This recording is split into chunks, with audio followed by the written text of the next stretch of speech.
Assalamualaikum warahmatullahi wabarakatuh. Kenalkan, nama saya Muhammad Hafizuddin, NIM 35191114. Di sini saya dari jurusan Bimbingan Penyuluhan Islam akan sedikit menyampaikan tentang asas-asas dan prinsip-prinsip konseling atau penyuluhan Islam. Pertama, ada asas-asas konseling. Ada beberapa. Yang pertama ada asas kerahasiaan. Asas kerahasiaan ini adalah segala sesuatu yang dibicarakan antara si klien kepada konselor agar pembicaraan itu tidak bocor ke orang lain. Ini adalah asas atau kunci dalam usaha bimbingan konseling. Yang kedua ada asas kesukarelaan. Dalam proses bimbingan konseling antara si klien dan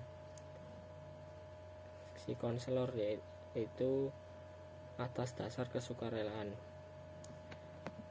karena diharapkan secara sukarela si klien itu tidak ragu ataupun terpaksa untuk menyampaikan masalah-masalah yang dihadapinya. Yang ketiga ada asas keterbukaan. Dalam asas keterbukaan ini si konselor yaitu harus terbuka dalam menyampaikan masalah-masalah yang dihadapinya, masalah individu yang ditanggung dalam masalah-masalah yang sedang dirasakan, bukan masalah yang sudah lampau, dan juga masalah yang mungkin akan dialami di masa yang akan datang. Yang keempat ada asas kemandirian. Dalam asas kemandirian ini yaitu menjadikan si klien itu dapat berdiri sendiri atau mandiri, tidak bergantung pada orang lain atau si konselor.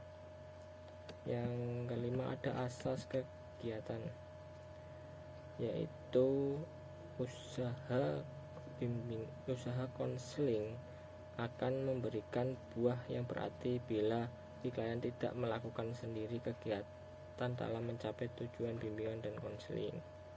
Yang keenam ada asas kedinamisan, yaitu dalam bimbingan konseling menghadapi terjadi perubahan atau pada si klien, yaitu perubahan perilaku atau tingkah laku yang ke arah yang lebih baik. Yang ketujuh ada asas keterpaduan, yaitu memajukan sebagai aspek kepribadian klien. Sebagaimana diketahui, individu memiliki berbagai aspek kepribadian yang kalau keadaannya tidak seimbang, serasi dan terpadu justru menimbulkan masalah. Yang kedelapan ada asas kenormatifan, yaitu konseling tidak boleh bertentangan dengan norma-norma yang berlaku, baik ditinjau dari norma agama, norma adat istiadat, norma hukum tata negara, dan norma ilmu maupun kebiasaan yang dialami sehari-hari. Yang kesembilan ada asas kealihan, yaitu asas kealihan itu kealihan secara teratur dan sistematik dengan menggunakan prosedur dan teknik atau alat instrumentasi yang memadai.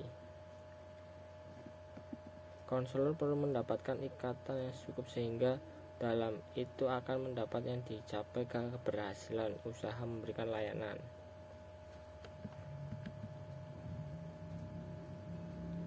Yang ke-10 ada asas alih tangan.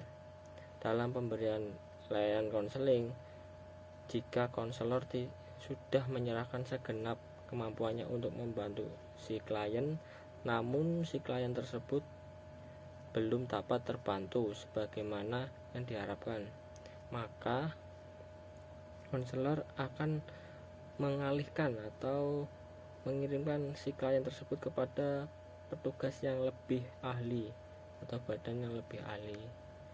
Yang ke-11 ada asas Tuturi Handayani yaitu asas yang diadopsi dari nilai-nilai pendidikan Ki Hajar Dewantara. Asas Tuturi Handayani adalah asas yang dikehendaki agar pelayanan bimbingan konseling secara keseluruhan dapat menciptakan suasana dan mengayomi atau memberikan rasa nyaman. Selanjutnya, prinsip-prinsip pelayanan konseling dan penyuluhan Islam. Dalam prinsip penyuluhan Islam yaitu paduan hasil kajian teoretik dan telaah lapangan yang digunakan sebagai pedoman pelaksanaan sesuatu yang dimaksudkan dalam pelayanan bimbingan atau konseling. Prinsip-prinsip yang digunakan bersumber dari kajian filosofi, hasil-hasil penelitian dan pengalaman praktis tentang hakikat manusia, perkembangan dan kehidupan manusia dalam konteks sosial budayanya. Apabila butir-butir tersebut hendak dijadikan prinsip-prinsip bimbingan atau penyuluhan, maka aspek-aspek operasionalisasinya harus ditambahkan. Rumusan prinsip-prinsip bimbingan dan konseling pada umumnya berkenan dengan sarana pelayanan, masalah klien, tujuan dan proses penanganan masalah, program pelayanan, dan penyelenggaraan pelayanan. Dalam Al-Quran diterangkan orang-orang muslim untuk bekerja sama, memiliki solidaritas dan membentuk masyarakat yang satu kalimat saling menanggung, yang mana di dalamnya seorang mukmin merasa bahwanya ia bagian yang integral dari bangunan yang satu. Firman Allah SWT pada surat Al-Maidah ayat 2 yang artinya, dan tolong menolonglah kamu dalam mengerjakan kebajikan dan takwa, dan jangan tolong menolong dalam perbuatan dosa dan pelanggaran, dan bertakwalah kepada Allah SWT, sungguhnya Allah amat berat siksaannya. Apabila terjadi perselisihan di antara si klien atau yang terjadi perselisihan di masyarakat, maka dilakukan musyawarah guna memecahkan masalah-masalah yang dihadapi. Penting di antaranya anggota dan kelompok masyarakat. Musyawarah adalah yang dianggap penting antara anggota dan kelompok.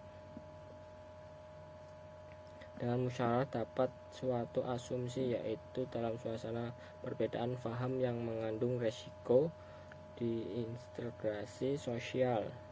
Musyawarah adalah cara untuk mencegah dan menghadapi terjadinya